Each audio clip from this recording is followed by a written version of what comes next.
Hello everyone. Herkese salam. I hope you're doing great. Today's topic is about family. Bugün aile hakkında danışacağıq. Let's look at this family tree.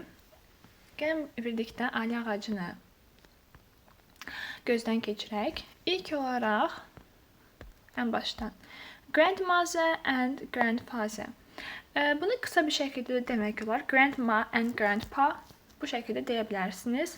Və əgər ikisini birlikdə demək istəyirsinizsə, onda grandparents deyəcəksiniz. Elə bil ki, bitişik yazılır bu söz. Elə bil ki, böyük valideynlər. Çünki bilirik ki, parents valideyn deməkdir. Gördüyünüz kimi, parents valideyndir.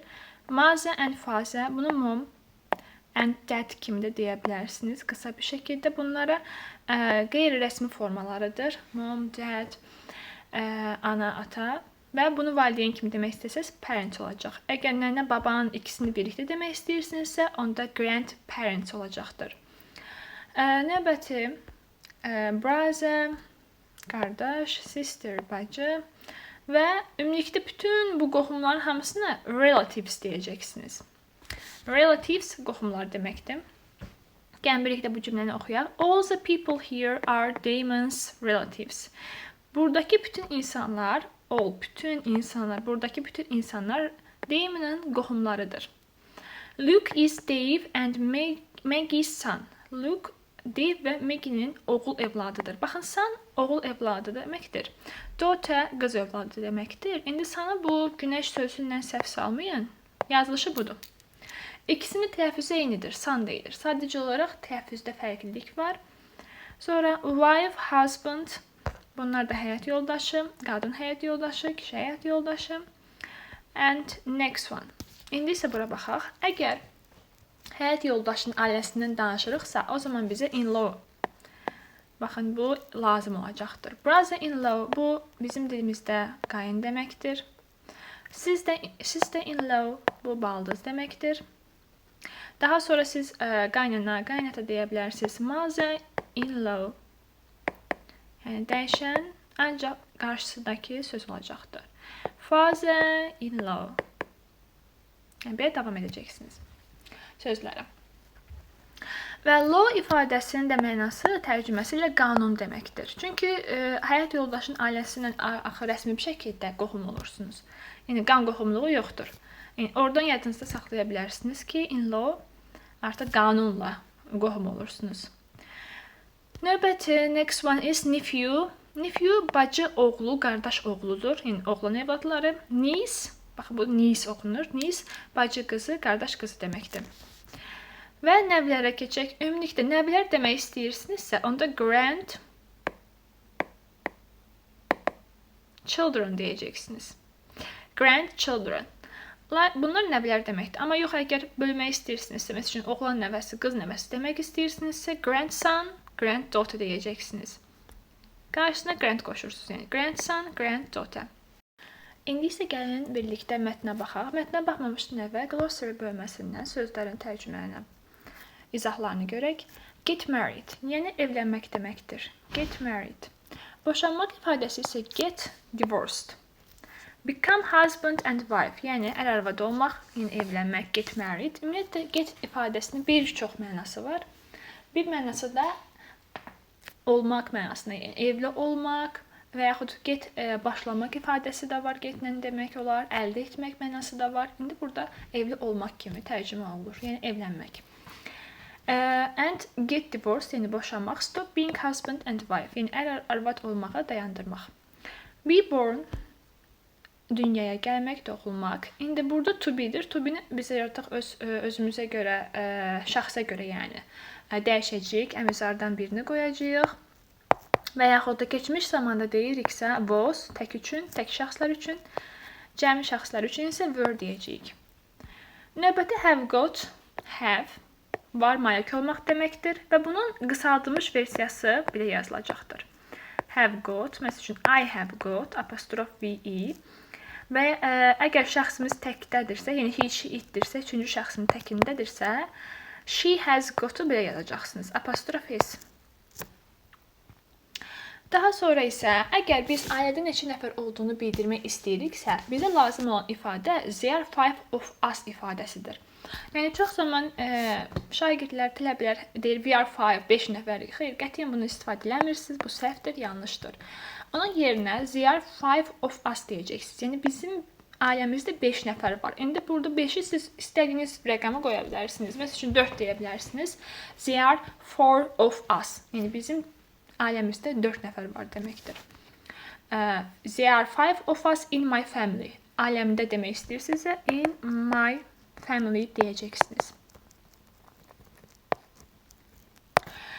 Sonra girlfriend, boyfriend, bu da yenə sevgili mənası var və yaxud da dost mənasında istifadə olunur. Mom, mother, dad, father. Spend time with someone. Biri ilə vaxt keçirmək. Kiminləsə vaxt keçirmək. İndi someone yerinə artıq kiminlə vaxt keçirirsinizsə onu yazacaqsınız. Məsələn, spend time with my family. Ailəm ilə vaxt keçirirəm. Be with someone and do things with them. Biri ilə birlikdə olmaq və bir şeylər etmək. Do things with them. Onlarla bir şeylər etmək. Və together. Together birlikdə deməkdir. With each other. Biri ilə birlikdə olmaq. Kimləsə biri-birinə birlikdə olmaq. Daha sonra isə əgər biz demək istəyiriksə yaş, how old are you? Yəni sənin yaşın necədir?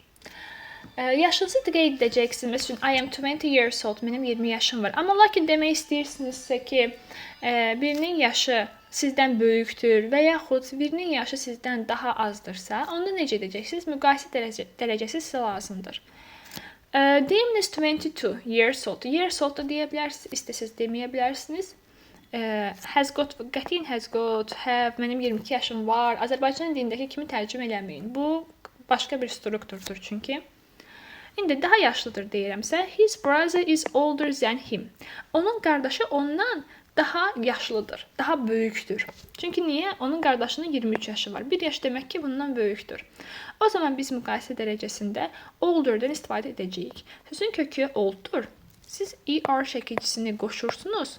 Olur müqayisə dərəcəsi. Daha yaşlı, daha böyük. Və zən də müqayisə etdiyiniz sözdən əvvəl qoyursunuz. Ondan deyirsiniz, zən him deyəcəksiniz. Gəlin indi bunu özümüz üçün yeni bir cümlə quraq. Deyirəm ki, mənim bacım məndən böyükdür. My sister sonra is və daha böyükdür deyirəmsə older. Məndən böyükdür axı. Onda zən me deyəcəyik. Zən me. My demirsiniz qətiyyən. My, her, his bunlar demirsiniz. Çünki bunlardan sonra necə deyərlər? Söz tələb edir. Söz tələb edən ifadələrdir bunlar. Sizə indi burada izah etmək istəyirəm. Subject pronouns, yəni şəxs əvəzlikləridir burada. Şəxs əvəzlikləri cümlənin başında gələr, şəxsi bildirər, yəni söhbətə nədən getdiyini, kimdən getdiyini bildirər. Object pronounlar isə baxın, həmin o me, you, him cümlə sonunda rahatlıqla gələ bilir və bunlardan sonra heç bir söz tələb etmir. Amma possessive adjektivlərdə isə bu bizim yələk halımıza oxşuyur. Yəni mənim, sənin. İndi mənim deyib cümləni bitirə bilmərik axı. Gərək mənim kitabım, mənim dəftərim, mənim qardaşım, mənim bacım deyək. Elə bitirə bilərik cümləni. Ona görə bunları qətiyyən cümlə sonunda istifadə etmirsiniz tək bir şəkildə. Bunlardan sonra söz gəlməlidir. Mine, burada isə possessive pronouns, yəni mine, yours, his, hers, mənimki, səninki, onunki, bunlar da siz cümlə sonunda rahatlıqla istifadə edə bilərsiniz. Bunlardan sonra heç bir söz tələb etmir. Yaxud deyə bilərik, məsəl üçün, bu kitab mənimkidir. Yəni, Azərbaycan dilində dediyi kimi, this book is mine deyə bilirsiniz. Cümlə sonunda rahatlıqla gəlir. Əgər böyükcə kiçik olduğunu demək istəyirsinizsə, onda bizə younger ifadəsi lazım olacaqdır. Yəni, daha cavan deməkdir. His sister is younger than him. Onun bacısı ondan daha cavandır. Yaşca yəni kiçikdir. Çünki baxın qeyd olunub. Burada she's 20, yəni onun 20 yaşı var. Amma Damon'ın, söhbət gedən həmin bu adamın isə 22 yaşı var. Demək ki, 2 yaş bacısı ondan balacadır. His sister is younger than him. İndi gəlin bunu özümüz üçün deyək. Deyək ki, mənim qardaşım məndən cavandır. Olacaqdır. My brother is younger. Artıq yenə cavandır deyirəm. Than me. Məndən cavandır. Artıq müqayisə etdiyimiz sözdən əvvəl kimlə müqayisə ediriksə, yaxud nə ilə müqayisə ediriksə, onun əvvəl then ifadəsindən istifadə etmək lazımdır. Əgər ailədə ən böyük, ən kiçik demək istəyirsinizsə, bunda bizə üstünlük dərəcəsi lazımdır. Yəni Z mütləq Z olmalıdır. Z-siz üstünlük dərəcəsi olmur, yadınızda qalsın bu. Sonra isə est, baxın EST şəkilcisi lazımdır. Görürsünüz. Müqayisə dərəcəsində A şəkilcisi, yəni R bizim dilimizdə deyəndə bu şəkilci lazımdır, amma ingilis dilində est şəkilcisi lazımdır. Alf is the oldest in the family. Alf ən böyüyüdür ailədə. Karen is the youngest in the family. Karen ən cavanıdır ailədə. Gəlin indi mətnə baxaq. Family history. Ailə tarixi, yəni ailə haqqında məlumat verdik. My parents got married 25 years ago. Burada got, yəni get ifadəsinin keçmiş zamanıdır. Irregular verblər var, yəni qaydasız feillər. Keçmiş zaman düzəldərkən bəzi feillər kökündən dəyişir. Bu da həmin onlardan biridir. Mənim valideynlərim 25 il əvvəl evləniblər. 2 years later, 2 il sonra. Later sonra deməkdir. My brother Luke was born. Mənim qardaşım Luke dünyaya gəldi. Was da yenə burada keçmiş zamandır.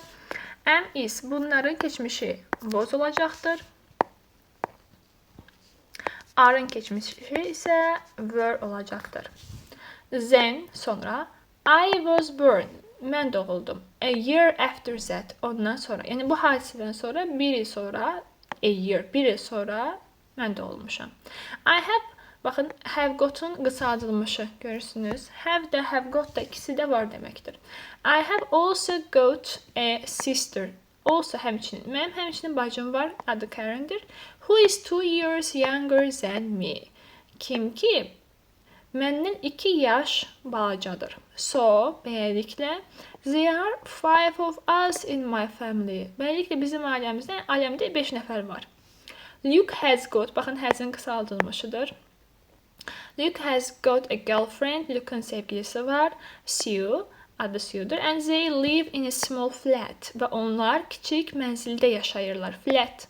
Flat ifadəsini apartment, çoxu bundan sinonim bilir, apartment. Flat bir də digər mənası da düz deməkdir. Flat screen TV, yəqin ki, eşitmiş olarsınız, düz ekran televizor. Karen and I still live with our mom and dad. Karen və mən hələ də ana və atamızla yaşayırıq.